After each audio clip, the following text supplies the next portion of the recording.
안녕하십니까? 삶의 지혜와 역사의 깊이를 나누는 시간입니다. 우리 한국인들은 역경이라는 단어에 참 익숙합니다. 혹독한 식민 지배와 전쟁의 폐허 속에서도, 외환 위기의 혹한기 속에서도 우리는 좌절하기보다 오히려 더 단단해졌고 절망의 잿더미 속에서 희망의 꽃을 피워냈습니다.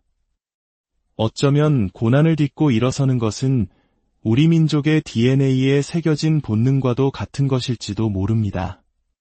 오늘 우리는 인류 역사상 가장 극적인 역경을 온몸으로 통과하며 그 안에서 위대한 신의 섭리를 발견했던 한 사람, 바로 사도 바울의 이야기를 통해 역경이 가진 숨겨진 의미를 함께 탐색해보고자 합니다. 그의 이야기는 2000년 전의 기록이지만 오늘날 인생의 혹독한 겨울을 보내고 있는 우리 모두에게 깊은 울림과 위로를 선사할 것입니다. 이 귀한 지혜의 여정을 시작하기에 앞서 만일 이 이야기가 누군가에게 작은 위로와 빛이 될 수 있다고 생각하신다면 조용히 공유 버튼을 눌러 그 마음을 전해주십시오. 여러분의 구독과 좋아요는 이 선한 메시지가 더 멀리 퍼져나가게 하는 귀한 동력이 됩니다. 하나님의 축복이 이 말씀을 나누는 모든 분들 위해 함께 하시기를 기원합니다. 여러분, 역경이 사람을 어떻게 변화시키는지 아십니까? 역경은 마치 용광로와 같아서 어떤 사람은 더 순수하고 단단한 강철로 만들어내지만 또 어떤 사람은 한 줌에 쓴 재로 만들어버립니다. 하나님께서는 우리 각자의 내면에 우리가 한 번도 사용해보지 않은 놀라운 잠재력과 자원을 심어두셨습니다.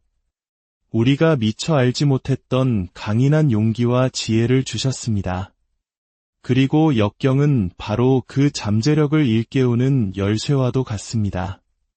고난은 우리의 시선을 날카롭게 하고 삶에 불필요한 모든 것들을 걷어내줍니다. 그리고 마침내 우리가 무엇을 해야 하는지 가장 명확하게 볼 수 있도록 돕습니다. 사도 바울은 그의 인생에서 가장 혹독한 시간을 보내면서 자신을 붙들어준 것이 무엇이었는지 이야기합니다. 그는 감옥에 갇힌 자신을 위해 기도해주는 친구들의 기도를 언급했습니다. 나는 친구들의 기도를 통해 이 모든 어려움을 이겨내고 결국 구원받게 될 것입니다. 그는 데살로니가 교회에 보내는 편지에서 이렇게 썼습니다. 우리가 밤낮으로 여러분을 위해 기도 중에 기억하고 있습니다. 형제들이여, 우리를 위하여 기도해 주십시오. 또한 데살로니가후서에서는 이러므로 우리도 항상 여러분을 위하여 기도합니다. 끝으로 형제들이여, 우리를 위하여 기도해 주십시오. 라고 간절히 부탁했습니다.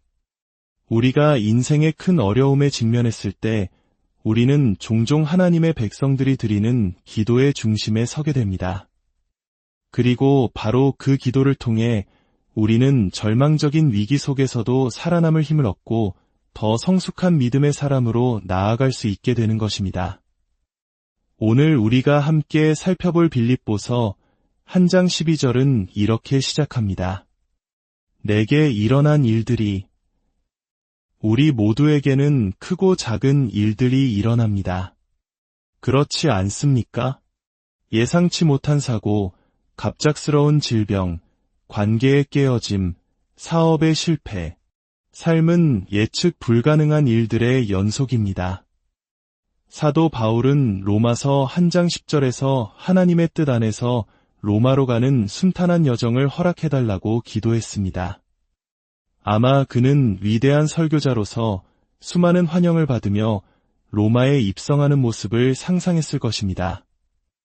하지만 그의 기도가 응답된 방식은 전혀 달랐습니다. 저명한 성경학자 워렌 위어스비는 이렇게 말했습니다. 바울은 설교자로 가기를 원했지만 죄수의 몸으로 가게 되었다. 이 사실은 우리에게 중요한 교훈을 줍니다. 우리가 주님께 기도할 때 우리가 무엇을 원하는지 뿐만 아니라 그것이 어떻게 이루어지기를 원하는지에 대해서도 구체적으로 아뢰어야 한다는 것을 말입니다. 바울이 겪은 투옥의 모든 과정은 그야말로 조롱과 수치의 연속이었습니다. 그는 모욕을 당했고 인간적인 존엄을 짓밟혔습니다. 하지만 그 끔찍한 상황 속에서도 바울은 이 슬픔과 고통이 자신의 삶을 향한 하나님의 계획의 일부라는 확신을 잃지 않았습니다. 그는 고린도 교회에 보내는 편지에서 이렇게 고백합니다. 그러므로 내가 그리스도를 위하여 약한 것들과 능욕과 궁핍과 박해와 곤고를 기뻐하노니 이는 내가 약한 그때의 강함이라. 여기서 기뻐한다는 말은 그저 감정적으로 즐겁다는 뜻이 아닙니다. 올바르게 생각하다, 올바른 태도를 갖다라는 깊은 의미를 담고 있습니다. 바울은 빌립보에 있는 친구들에게 자신의 상황을 전하면서 그가 겪는 고난에 대해 명백히 올바른 태도를 견지하고 있었습니다. 이제 우리는 바울이 어떻게 역경 속에서 기쁨을 누릴 수 있었는지 그가 자신의 고난을 해석하는 방식을 통해 함께 배워보려 합니다. 그의 긍정적인 해석은 오늘날 절망의 골짜기를 걷고 있는 우리 모두에게 큰 격려와 희망의 원천이 되어줍니다. 빌립보서 1장 12절부터 시작되는 이 편지에서 바울은 역경을 우리가 평소에 보는 방식과는 전혀 다르게 보아야 하는 7가지 증명된 원리를 제시합니다. 우리의 일반적인 반응은 무엇입니까? 주님, 제발 이 고통을 없애 주시옵소서. 혹은 저를 이 상황에서 벗어나게 해주십시오라고 부르짖는 것입니다. 하지만 바울이 어떻게 행동했는지 주목해 보십시오. 그는 자신의 상황을 정확히 점검하고 그 상황이 자신에게 어떤 영향을 미치고 있는지 깊이 성찰했습니다. 첫째, 역경은 복음의 진보를 촉진합니다. 빌립보서 1장 12절입니다. 형제들아, 내가 당한 일이 도리어 복음 전파의 진전이 된 줄을 너희가 알기를 원하노라. 바울이 감옥에서의 자신의 상황에 대해 이야기할 때 그는 감옥밥이 얼마나 맛이 없는지 밤에 얼마나 추운지에 대해 불평하지 않았습니다. 그는 개인적인 불편함에 대해 단 한마디도 하지 않았습니다. 그의 마음은 감옥 생활이 주는 불편함에 사로잡혀 있지 않았습니다. 그의 주된 관심사는 오직 복음과 그 복음이 전진하는 것이었습니다. 그는 자신의 삶에서 일어나는 모든 일을 세상을 그리스도께로 인도한다는 렌즈를 통해 바라보았습니다. 그는 자신을 위해 기도하는 빌립보 성도들에게 자신의 투옥이 사실상 로마에서의 복음 전파 계획을 오히려 앞당겼다고 말했습니다. 여기서 그는 진전이라는 아주 흥미로운 단어를 사용합니다. 이 단어는 군사 용어로서 진군하는 군대를 위해 공병대가 미리 길을 닦으며 바위나 나무 같은 장애물을 제거하는 작업을 의미합니다. 바울은 자신의 투옥을 복음이 로마로 들어가는 길을 막고 있던 장애물들이 제거되는 과정으로 보았던 것입니다. 둘째, 역경은 복음을 증거할 기회를 제공합니다. 13절입니다. 이러므로 나의 매임이 그리스도 안에서 모든 시위대 안과 그 밖의 모든 사람에게 나타났으니 사도 바울이 시위대 안에서 자신의 결박이 명백해졌다고 말했을 때 그는 프라이토리안이 즉 로마 황제의 친위대를 언급한 것입니다. 이들은 황제의 명을 기다리는 죄수들을 관리하던 로마 제국의 최정예 부대였습니다. 만약 바울이 죄수가 되지 않았다면 로마 권력의 심장부에 있는 이 최고위급 인사들에게 접근할 방법은 전혀 없었을 것입니다. 이들 친위대 병사들은 바울과 쇠사슬로 묶여 그가 개인적으로 복음을 전하는 것을 들었을 뿐만 아니라 다른 방문객들에게 복음을 전하는 모습도 꼼짝없이 지켜봐야 했습니다. 그들은 변화될 수밖에 없었습니다. 우리는 이들 중 일부가 실제로 크리스천이 되었다는 사실을 압니다. 어떻게 알 수 있을까요?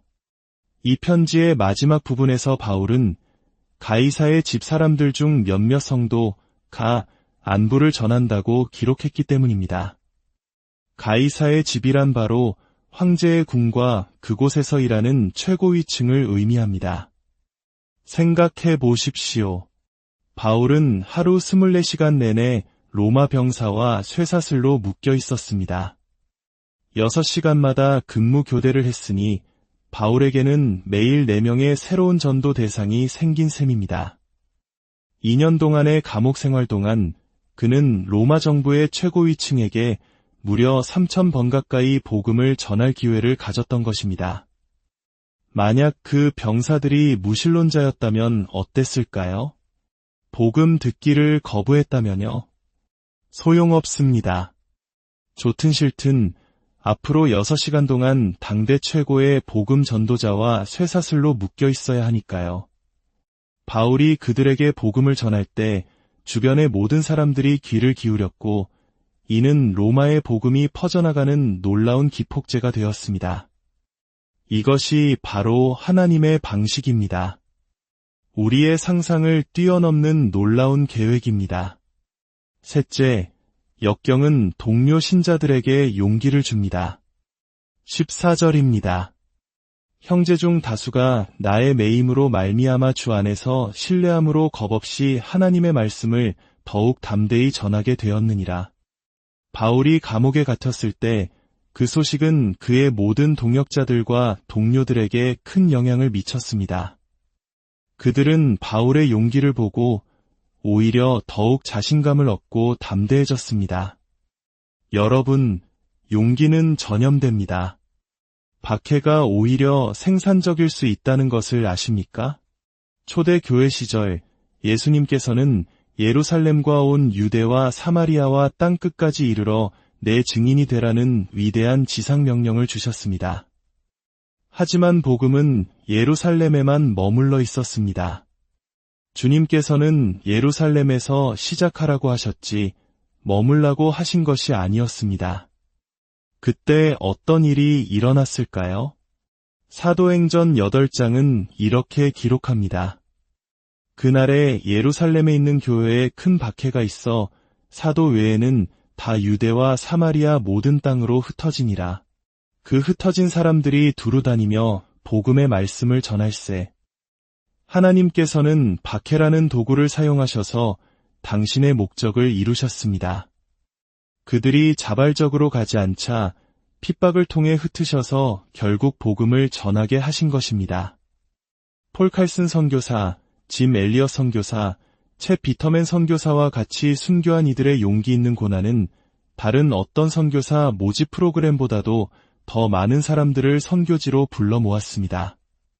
사람들은 용기 있는 삶을 보면 자석처럼 이끌리게 되어 있습니다. 넷째, 역경은 우리 우정의 진정한 본질을 증명합니다. 15절에서 18절은 조금 복잡해 보이지만 바울의 위대한 인격을 엿볼 수 있는 부분입니다. 바울이 감옥에 갇혀 있는 동안 어떤 사람들은 시기와 다툼, 즉 질투심과 경쟁심 때문에 그리스도를 전파했습니다. 그들은 바울이 없어진 틈을 타 자신들의 경력을 쌓고 바울의 고통을 가중시키려 했습니다. 하지만 또 다른 사람들은 바울에 대한 사랑과 좋은 뜻으로 복음을 전했습니다. 그들은 바울이 복음을 변호하기 위해 세우심을 받았다는 것을 알았습니다. 바울은 자신을 시기하는 자들을 향해 분노하지 않았습니다. 그는 그들의 동기가 아닌 결과에 집중했습니다. 그러면 무엇이냐? 거칠애로 하나 참으로 하나 무슨 방도로 하든지 전파되는 것은 그리스도니 이로써 나는 기뻐하고 또한 기뻐하리라. 바울은 메시지를 전하는 사람의 동기가 순수하지 않더라도 그 메시지 자체는 하나님께서 존중하실 것이라는 사실을 알았습니다. 심지어 예수님을 개인적으로 알지 못하는 사람이 전하는 메시지를 듣고도 사람이 구원받는 일이 일어날 수 있습니다. 왜냐하면 능력은 전달자에게 있는 것이 아니라 메시지 자체에 있기 때문입니다. 다섯째, 역경은 우리 삶의 성장을 촉진합니다. 19절과 20절에서 바울은 이렇게 말합니다. 이것이 너희의 간구와 예수 그리스도의 성령의 도우심으로 나를 구원에 이르게 할 줄 아는 고로 나의 간절한 기대와 소망을 따라 아무 일에든지 부끄러워하지 아니하고 지금도 전과 같이 온전히 담대하여 살든지 죽든지 내 몸에서 그리스도가 존귀하게 되게 하려 하나니, 바울은 이 역경을 통해 하나님께서 자신의 삶에 놀라운 일을 행하실 것을 기대했습니다. 역경은 우리를 성장시킵니다. 날카롭게 벼려진 칼처럼 우리의 집중력을 높이고 본질적인 것과 비본질적인 것을 구분하게 해줍니다. 바울은 이 성장을 가능하게 한 3가지 요소를 언급합니다. 첫째는 성도들의 기도였습니다. 바울은 항상 교회를 위해 기도했고 또한 교회가 자신을 위해 기도해 줄 것을 기대했습니다. 기도는 그리스도의 몸 안에서 우리가 서로에게 진 책임입니다. 우리가 누군가를 위해 기도할 때 그 사람 또한 우리를 위해 기도하게 되는 것은 거의 확실합니다. 이것이 바로 영적 공동체의 역동성입니다.